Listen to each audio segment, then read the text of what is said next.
La Guardia Indígena es la institución que controla la seguridad y lidera los procesos de recuperación de tierras en la zona aborigen del suroccidente de Colombia.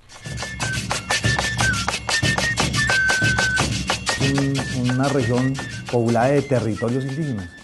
Y al estar poblada de territorios indígenas hay unos ejercicios de autonomía, ¿sí?, que las comunidades ejercen a través de sus cabildos. Siempre se ha visto involucrado el proceso de defensa de los territorios y por la vía tanto de los cabildos como por la vía de proteger las vidas de los comuneros y comunidades que los habitan.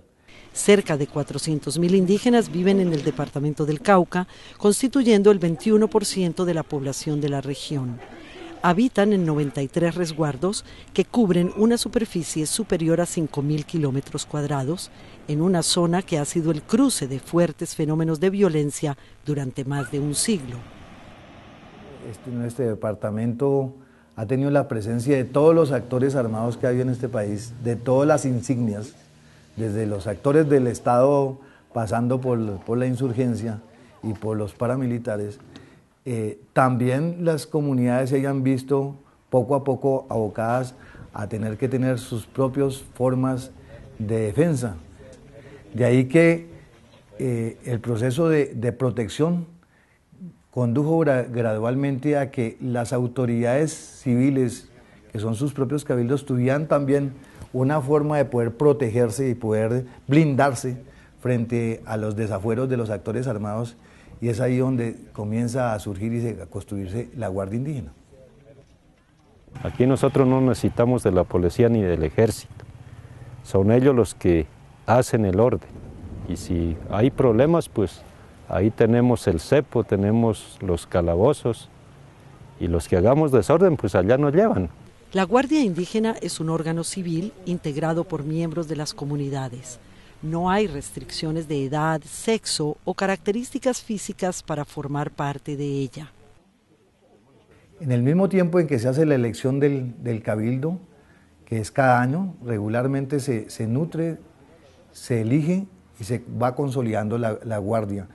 Y esa guardia tiene por eso una estructura democrática que no obedece a formas jerárquicas de tener jefes y de tener comandantes, sino de tener coordinación. Cada resguardo tiene unos 30 guardias activos y 200 en la reserva.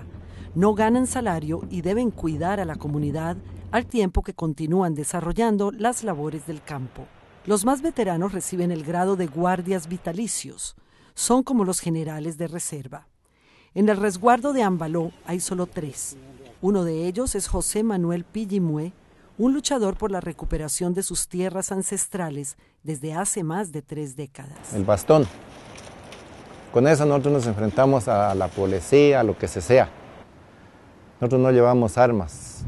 La arma nosotros lo único es el pensamiento propio. ¿A qué vamos y a qué vamos y a qué vamos a decidir y qué es lo que se va a hacer? Y a plantear. No de ir a entrar a decir como, si usted no me hace caso, bueno, yo saco un revólver, una pistola y usted tiene que hacerme caso. No, por este bastón nos deben de respetar. Una de las guardias más acreditadas es la del resguardo de los Ambaló. Consta de 850 familias, cerca de 4.000 personas que habitamos aquí en nuestro territorio. El territorio ancestral de nuestro pueblo consta de 10.400 hectáreas, aunque aún todavía está en manos de terratenientes, con escrituras públicas, pero hemos venido avanzando en ese proceso de recuperación de nuestro territorio. En tiempos recientes, su principal objetivo es impedir que grupos armados los involucren en el conflicto político. La guerrilla quiso meterse a nuestro territorio, pues tocó también salir a hablar y decirle, bueno compañeros, aquí definitivamente no es el momento para que estén, ¿no? Porque aquí el territorio nuestro nosotros lo declaramos como territorio sagrado. Lo mismo se le ha dicho al ejército. Nosotros no queremos gente armada aquí, eso es desequilibrar nuestra naturaleza, desequilibrar nuestro pueblo y se nos van. Déjenos que es nuestra guardia la que controla aquí.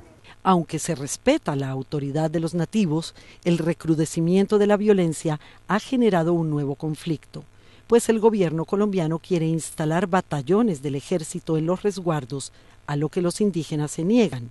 Estamos planteando una propuesta hacia el futuro, ¿no? De que la Guardia sea una institución, pero que sea una institución con fuerza. Aquí la Guardia tiene muchas necesidades, se debe de darle capacitación y como somos colombianos tampoco podemos desconocer las leyes del gobierno, ni podemos desconocer también las leyes internacionales, lo de derechos humanos. Ellos van a ser un elemento importantísimo en un proceso de paz, de diálogo, de desarme, de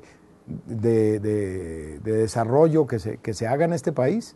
Pienso que la Guardia Indígena y en general pues la organización indígena va a tener un punto pues muy importante a consolidar los espíritus en este país.